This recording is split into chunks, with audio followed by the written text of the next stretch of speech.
علیکم مینوالو. زه فضل الرحمن وطنپال، زه دلته کراچي ګارډن باغچې له راغلی یم. نو ډېره ښه باغچه ده، دلته ډېره دنیا راځي، قسم قسم د هر قوم سره تعلق ساتونکي خلک راځي، خاص کر زموږ پښتانه راځي. زما کیمرامین به دا کیمره وګرځي، د دغه ښکاره کوي ورته.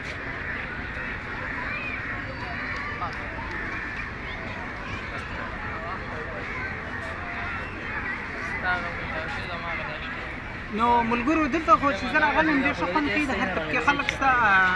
خو دلته زما یو شی نوټ کړی دی چې هغه خاص دغه نه دی، خو د دنیا په سوشل میډیا د لارې چې موږ کوم شیان ګورو، خو دلته چې په هغه باندې ماته ډېر په نیم ښکاره کېږي هغه شی. خو دلته چې کوم انسان وینم هغه ماته زما په سوچ سره هغه شک ښکاره کېږي. هغه په دې باندې چې مثال څوک دی سیریس دغه کې نه وي روان، چې هر سړی ته زه ګورم، هر سړی زه وینم هغه به بل انسان ته دی ګوري. نو کوم چې موږ په بهر ملک کې ګورو یا موږ د دنیا په نورو ملکو کې په نورو هېوادونو کې